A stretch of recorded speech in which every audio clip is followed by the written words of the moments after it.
love. See you later. See you later. Bye, love.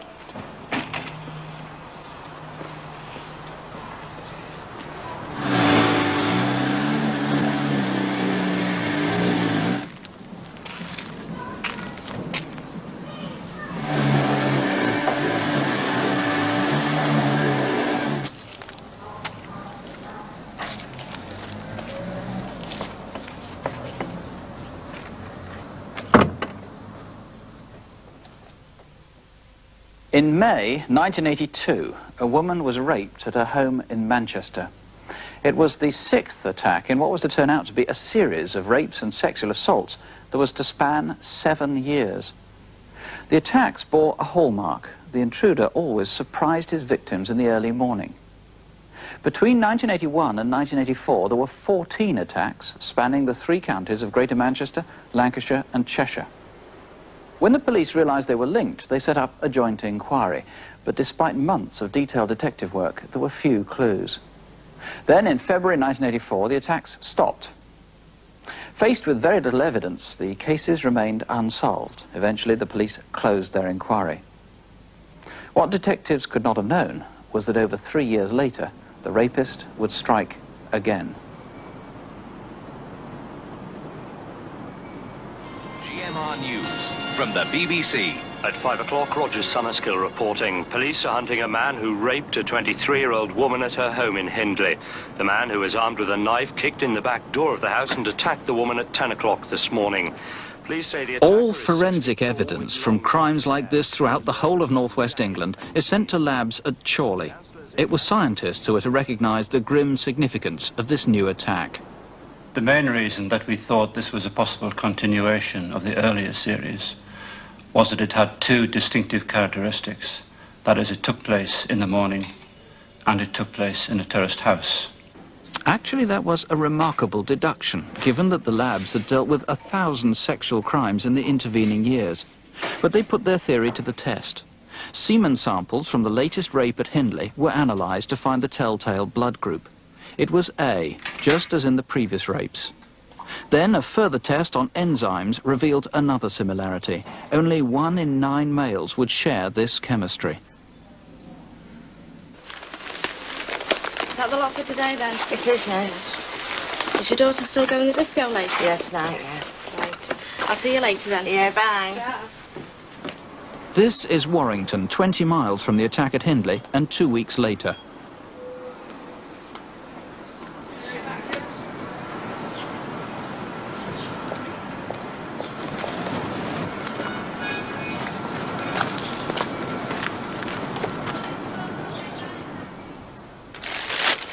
The schoolgirl on her morning paper round was saved by a passer-by. Can you just go through it very slowly now?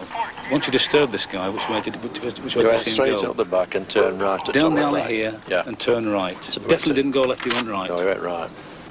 A scarf or a mask or something around his face. What part of the face was it covering? Just Was it the bottom part part of it or all of it? No, bottom part of his face. Good morning, Mr. Brown.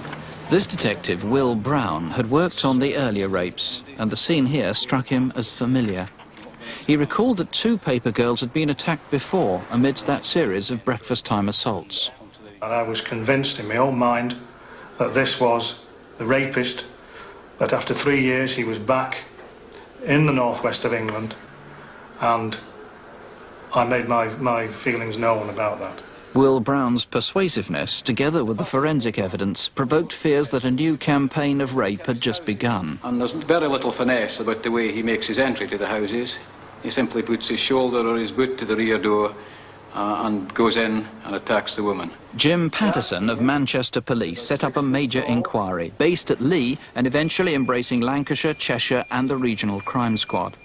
No sooner had it been established than there were 2 more rapes, at Prestwich and at Hyde.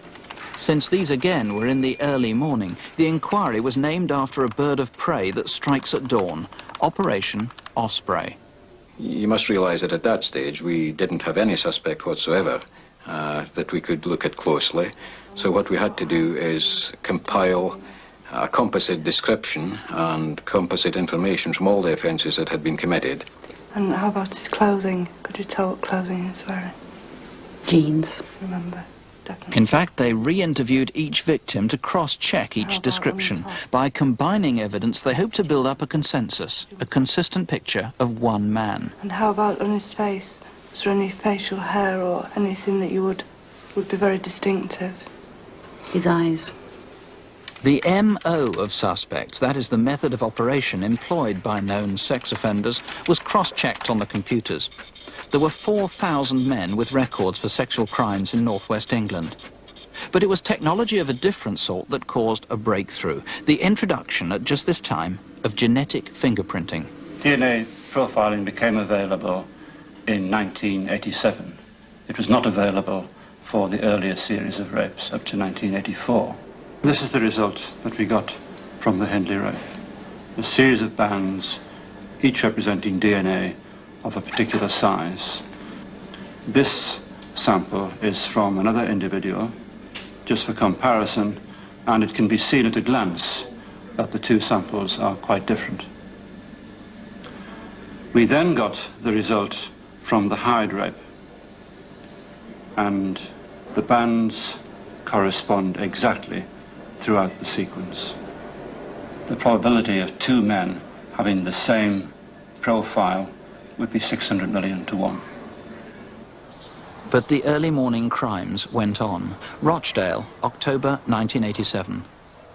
In the kitchen on the floor was a handbag turned upside down with all the contents strewn on the floor. And then I began to walk up the stairs, and as I got halfway up the stairs I could see the bedroom was in a state, sheets and covers everywhere. But it still didn't sink in. Oh, we've been robbed, but nothing, there was no physical marks. And then she said he raped me, and then we just both sort of broke up, sort of thing. I was extremely concerned. It meant that this man was continuing with a new series. It was building up, and it was clear that it was going to continue and go on and on. And on it went. But at the scene of one of the crimes, a small find turned out to be a big discovery. Here. Then I'll start, just have a look under these covers and I'll start stripping the bed. Ah, gold bracelet, David. Under the duvet. Check whether that belongs to the AP or not, and then, if it isn't, of course, it's going to be the offenders. Armed with this new evidence and worried by what was the 5th rape in 2 months, police decided to embark on an appeal. I could say to the public, here is a man who leaves his house early in the morning, who's about 30 years of age, who's about 6 foot tall, who has dark hair, and who has recently lost this gold bracelet. Please tell me who he is. They believe that he leaves his home or his workplace at about 6 in the morning, for the attacks tend to happen between 6:30 and 9 a.m. The biggest lead the police now have is a gold bracelet found at the scene of a recent attack. It is a 9-carat gold, half out. It's made up of half of a watch.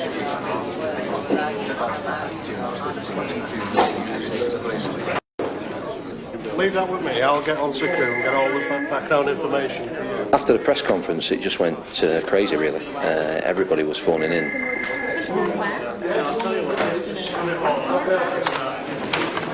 Okay, sir, they're very interesting. It just went daft. It was like throwing a switch, really. Just everybody called. Good evening. What's the incident, Red? 2 of the calls that evening were crucial, and by chance both were taken by this detective. Well, you don't need to give your name if you don't want to. It will be treated in confidence, I can assure you. The caller, who wouldn't give his real name, said he was sure he knew the owner of the bracelet. It was found at the scene of one of the rapes. This man is he a close friend of yours?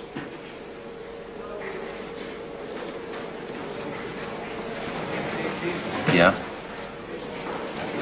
Prestwich Hospital, 2 o'clock. Shall we say the gates of Prestwich Hospital? We'll see you tomorrow.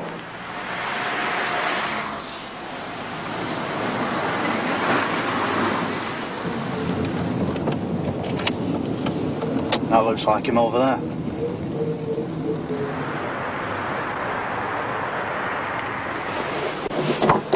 Ready? Aye. Do you want to get in? All right. Thanks for meeting us. I'm Dave McDermott from Lee. This is one of the lads. Yeah, well, I wouldn't have bothered you normally, but I think I know this fella that you're looking for. What have you got to tell us? Well, I know this bloke in this pub, right? Which pub's that? It's some pub in Salford. But, he's got this bracelet, and I saw his bracelet on TV last night. It was like his pride and joy. Right. Sometimes he pawned it, but he always got it back. And the other day I noticed it was missing, and when I said, "Where's your bracelet gone?" he said that he'd lost it. Lost it or pawned it again? Well, he said that he'd lost it. A bit suspicious, that. He's a bit of a weird bloke anyway, you know. He's always picking fights with people and causing trouble. Can we identify him? What's his name? He's called Andy. Has he been in trouble with the police before? Yeah, for robbing and burglary stuff. And why do you want to throw him in? Because I don't go in for this raping business. He might go for my missus or something. Do you know where he lives? Yeah, he lives in Swinton. Yeah, the one that was depicted tonight with the... The second caller of the night was a policeman, now retired, an officer whose contribution turned out to be extraordinary. A full 14 years ago, he'd become absorbed in a case of an 18-year-old he'd helped to prosecute for burglary and sexual assault. He was alerted and intrigued the detectives he'd invited round by the fact that each offence had been committed in the early morning.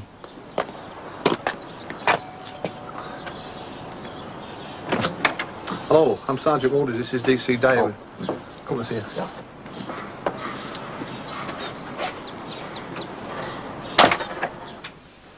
I kept his photograph by accident initially. It was stuck in one of my suit pockets. And when I eventually went in this coat pocket and found the photographs, I couldn't bring myself to throw them away. They've been on a shelf in my wardrobe for 14 years. I saw his photograph nearly every day when I went to my wardrobe. I just knew sooner or later he was going to do something. I just felt that he was going to attack women again. It was his eyes that struck me. He looked dangerous to me. When I saw the news on television showing the towns where the offences had been committed, I realised that there must be somebody that lives in the middle of them. The person that came to mind again was Andrew Longmire. Andrew Longmire.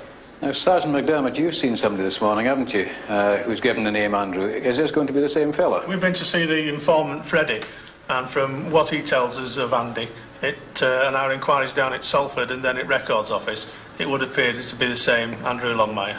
Well, obviously, this is a man we want to concentrate on today, I think. I want to know everything we can about his background. This was the first line of inquiry that I was quite optimistic about. Here we had a man who clearly fitted the description.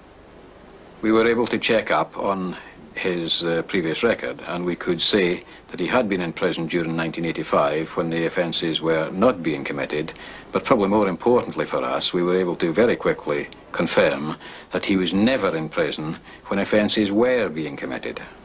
Dave Craig. Immediately, Andrew Longmire's house in Swinton acquired a new neighbour, a detective in the bedroom opposite. Yeah, stand by. The postman's just walked up the path towards the front of the HA. Yes, understood. Surveillance is often boring, and this one was especially tedious. Eventually, it looked as though the house might be deserted, and they decided to go in and take a look.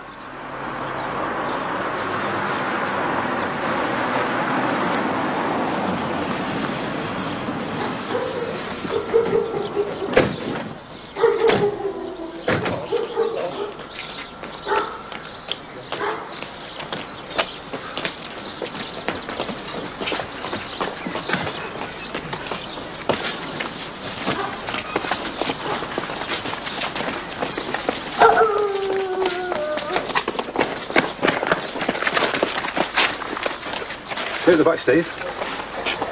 Back secure. Okay, cheers.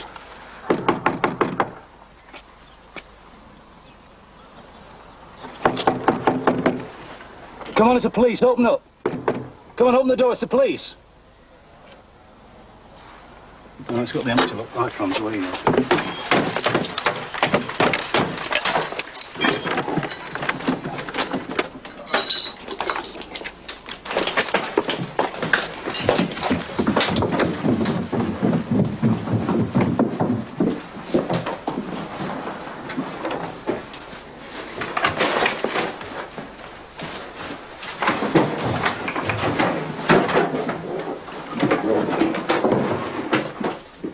Clear on there, Craig. He's not here, boss. You'll have 5. British Gas bill.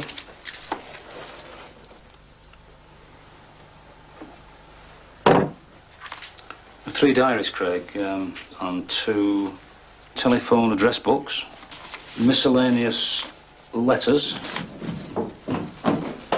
Excuse off the bed, boss. Oh, fine. Is that that's the main bedroom? Bedroom upstairs. Fine. Leave them there with Craig, and he can log them there, please. Okay. We received a sheet, a bed sheet from Longmire's house, and we detected semen stains on it. And again, this was sent for DNA profiling, and the result showed that the bands corresponded exactly with the bands we had obtained from both the Hyde and the Hindley rape. This discovery was kept secret, but Andrew Longmire now had to be the rapist. He wasn't known to any member of the inquiry team, so what we had to do was make inquiries amongst people that did know him to try to build up a kind of a picture of the man. And it quickly emerged that he was a man who was a heavy drinker. There are varying estimates of how much he used to drink in a day, and they range from something in the region of 15 pints up to as many as 30 pints in one day.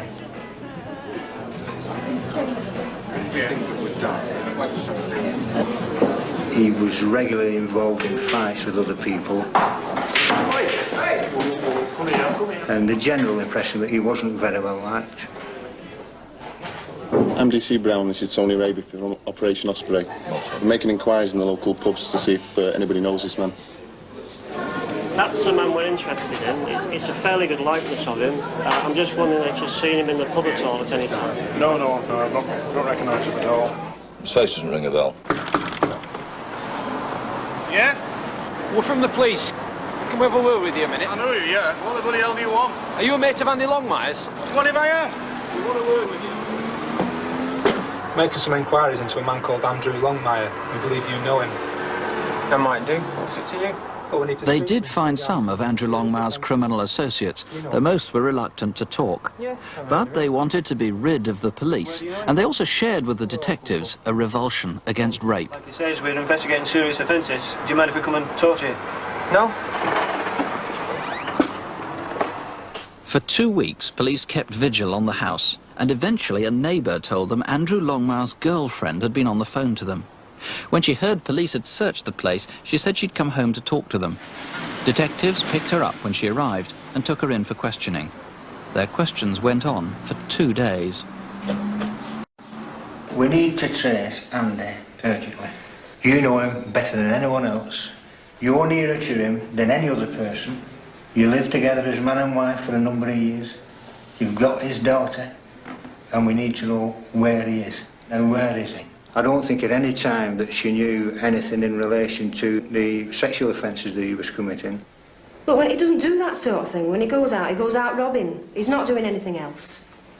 It just coincides that when all the publicity was put out in relation to the sexual offences, that you went away on holiday. You upped all of a sudden and went away. Now, what was the reason for that?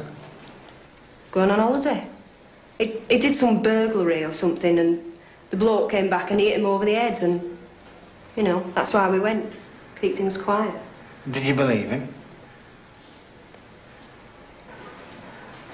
Well, my initial reaction obviously was that she did know and that she had to know. She was living with the man, she'd lived with him for years. But as I came to know Pat, it was obvious to me that she'd absolutely no idea whatsoever that he was committing these offences. Now, the aggrieved girls in both those cases say that the person who raped them had a scarf around the lower part of his face and around his neck. Now, from us speaking previously, you know and I know that when Andy's turned out in the morning to do, as you say, his robberies, he's worn a scarf, hasn't he, when he's gone out? I know. I understand what you're saying, but I can't believe it's him. Well, they also talk about him having a knife, as do the other people that had been attacked. And we know that Andy always carries a knife. You said that, and we've learned that from the inquiries that we've made. I know. But I just can't believe. Take the offence at Hindley. The back door kicked in. A woman in the house on her own. A pillowcase put over her head. Can I speak to Sue on my own, please? Okay, Sue? Yes, fine. Okay.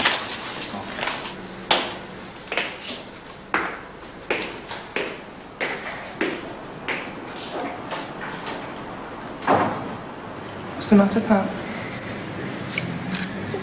Them things, he started doing them to me. To you as well? Yeah. Pat told them of the inn in Ludlow and other places where she'd stayed with Andrew while they'd been on the run together. It turned out the hotelier here remembered Andrew Longmire well and had good reason to. Can I have a family room, please? How long would you like it for? 2 nights. When he came to stay initially, it was casually dressed, casual appearance. We asked for a family room for him, his wife and child. Would you like some help with your bag? No, it's okay, I got it.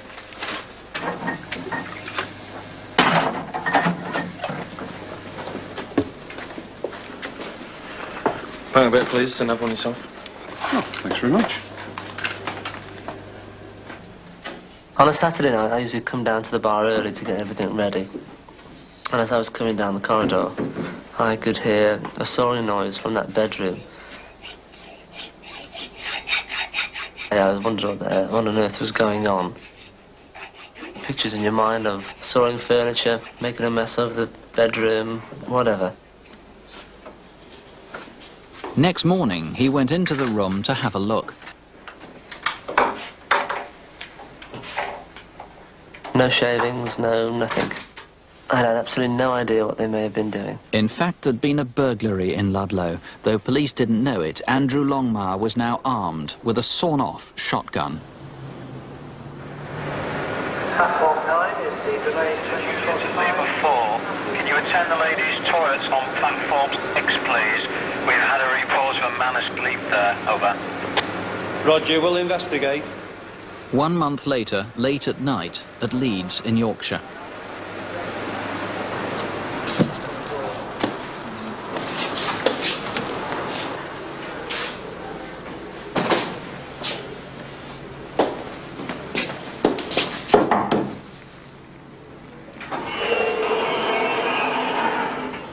You alright? Oh, yeah, I was just having a kip down. Well, this is a ladies' toilet. You shouldn't be in here. Come on out, please. I'll just get my gear.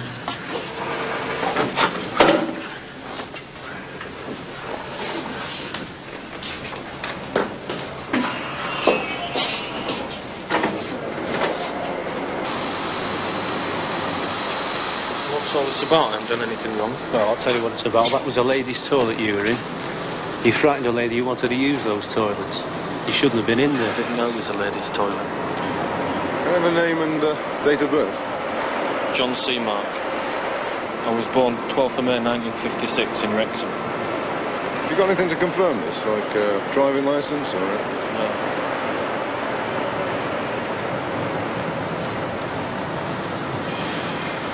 Where are you going? Well, I was on my way to York. Body check on A1, John C. Mark. That's Sierra Echo. I missed my connection, so I had to stay here. I'm waiting for the next train. My car's in Harrogate, you see. Well, if you want to sit down in here, I'll find out the times of the trains for you.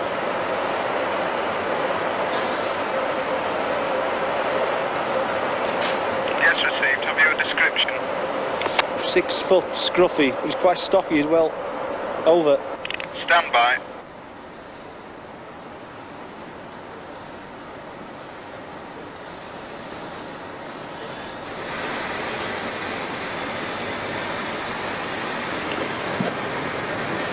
Jesus, he's so good!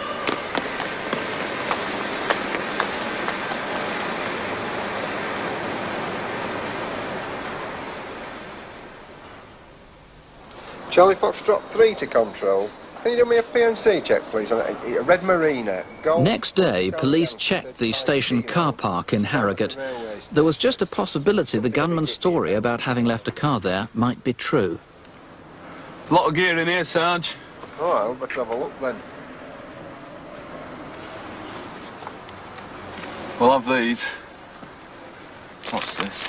It was a small ad in a newspaper from Exeter, an advert for a red marina, just like the one in which the paper had been found. Good morning, it's the police at Manchester here. I'm making inquiries in relation to a vehicle that you've advertised in your local paper. It was indeed the same car, and it was covered with Andrew Longmire's fingerprints. Are you able to tell me then who you've sold the vehicle to? Well, it's an inquiry we're doing in Manchester into some very serious offences. What's more, Andrew Longmire's hallmark was discovered where the car was bought in Devon. Early one morning in Exeter, there'd been an attempted rape on a woman in a terraced house. There'd also been some burglaries in the same terrace, and a footprint had been found. Photographs were sent to the forensic labs at Chorley and matched against the trainers found in Andrew Longmire's car.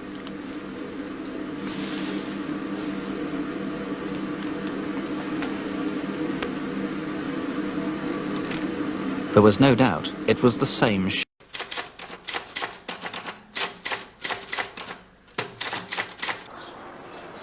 A fortnight later, in Blackburn, Lancashire.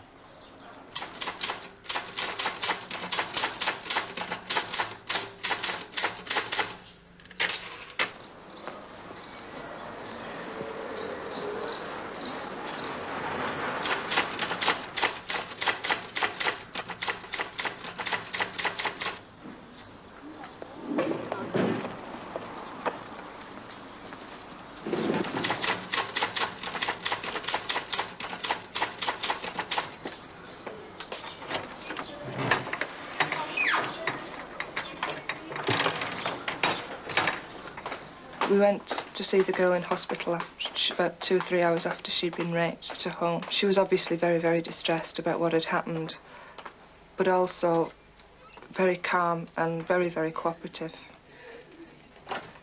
She'd been stabbed. The main wound was to the back, which had actually punctured her lung, which she still suffers from some chest complaint now. She'd also got quite a serious stab wound to the left-hand side of her neck. Various what we call defence wounds to her hands where she'd actually tried to grab the knife. The violence was of a level not known before from Andrew Longmire, and the police were becoming increasingly anxious and frustrated at their inability to find him.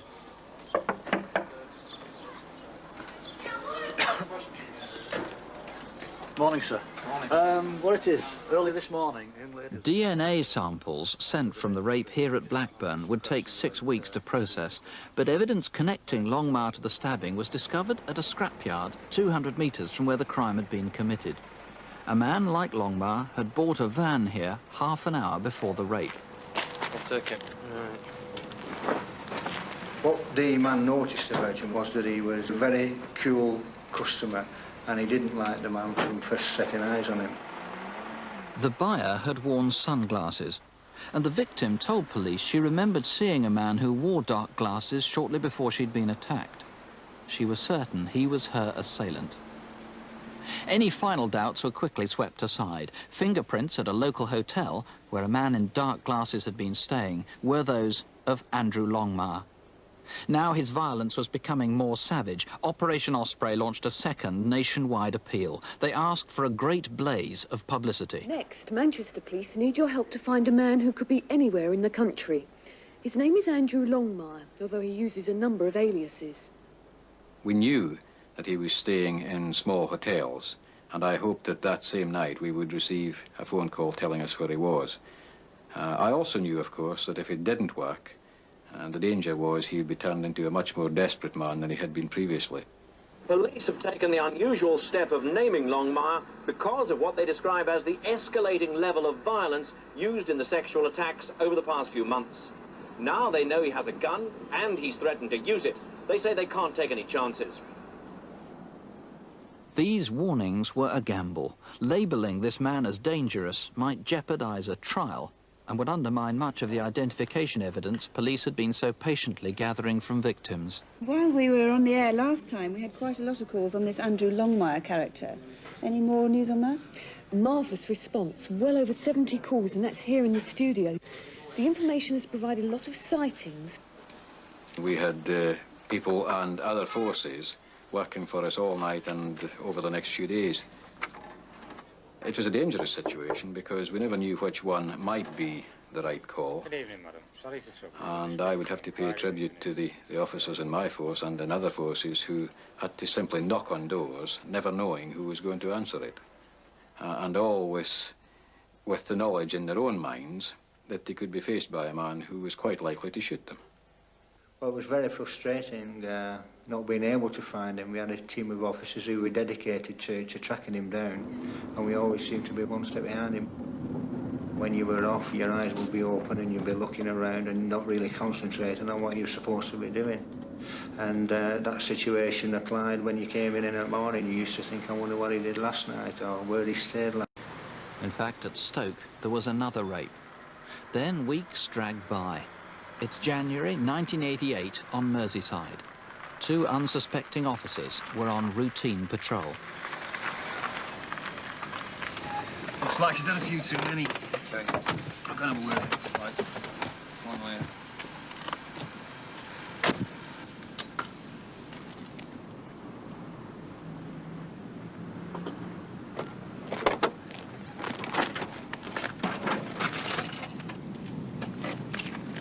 Hello, mate. It's the police. You all right? What are you doing here? I'm waiting for a mate. Yeah, where do you live? I live over there. What's the address? I don't know. I've just woken up. I can't remember. All right. What's your name, mate? John Seamark. John. What's your car, John? Golf Romeo 41. Golf Romeo 41, go ahead. Can you run a vehicle check for me, please? Been round here somewhere? That's a white Datsun, registered in Yorkshire. Roger.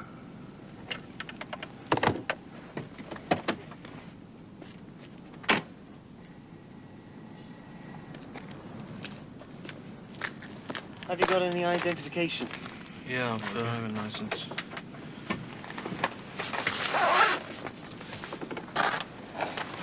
Oh, Jesus! No, don't! No! Ken!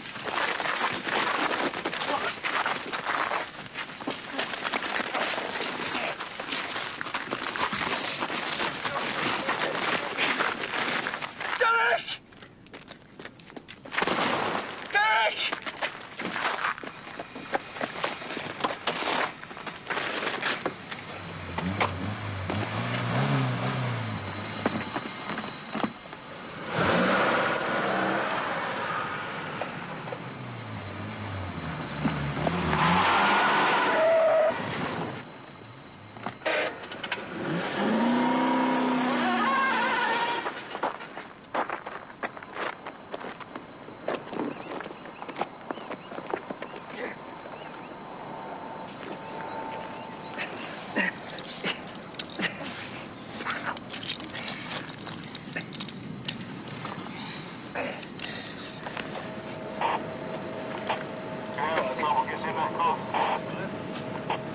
At one stage, he tried to get up off the trolley.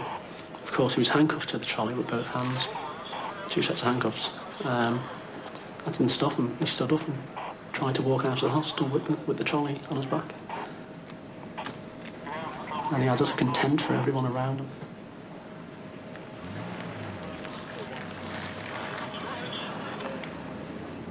We didn't know who he was until we got to the hospital, and checks were made, and it was revealed to be Andrew Longmire. The night before, it was read out to us when we came on that he'd been seen in the Wrexham area. I commented at the time that, oh, he's getting a bit close now, we'll have to start looking for him. And little did we know that night that we would be fighting with him the following day. But, I think we were both very lucky. I was at home in bed in the early hours of the morning when my telephone rang. It was my deputy, Superintendent McNichol, who told me that there had been an incident at Bevington in the Wirral and that 2 police officers had been shot at.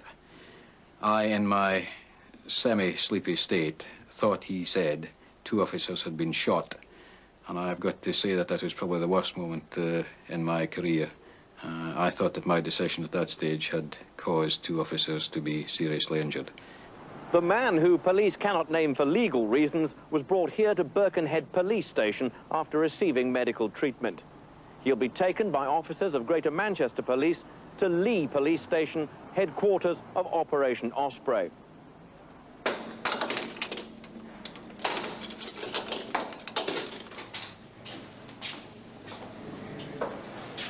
Morning. I knew immediately that I saw him that this was the man that we've been looking for night and day, the man that had taken over your life for a good number of weeks, actually. I just looked at him and I told him who I was, and he just looked up, and it was as if he was looking at someone that he knew as well. I felt with the number of enquiries we'd done about him, all the background, that I was looking at someone that I'd known for a long time and I'd never even seen him previously. And he just looked at me and he just said, yeah, it's been a long road, hasn't it? Do you know Oldham? Yeah. But you're saying you can't remember committing an offence there? Yeah.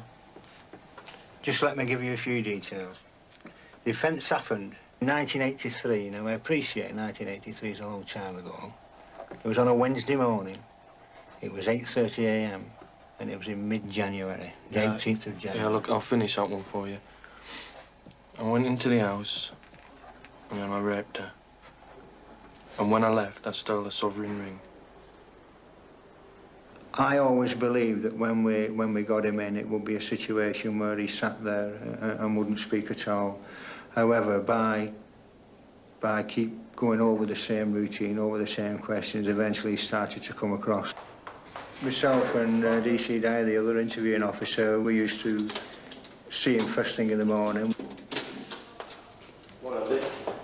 Hi. We used to sort of settle him down and we would talk about all manner of things. Sleep too well. The solicitors arrived, you know. We were in a situation where we needed to get inside the man. We wanted that man to be talking to us, and we were always striving to get him to say more than he was actually saying on the interviews. Does that incident ring any bells with you? No. As far as I can remember, I never raped anyone in Wigan. There'd been so many rapes. These interviews went on for 3 weeks, the detectives anxious to get confessions for the 14 attacks that preceded the genetic fingerprinting. They wanted to clear up the crimes and, for the sake of the victims, to close those dreadful episodes as best they could. Did you have a knife with you at that stage? Yes, I always have a knife. Even when I go to the pub, I have a knife. All the other matters that we've spoken about, the sexual offences, has there always been a knife? Remember? I can't remember. I don't know. I don't know. He didn't show remorse in relation to the victims. He was very annoyed at getting himself caught. Several of the women described the eyes of the offender as being very penetrating, very piercing, ice cold. The victims must have been absolutely terrified.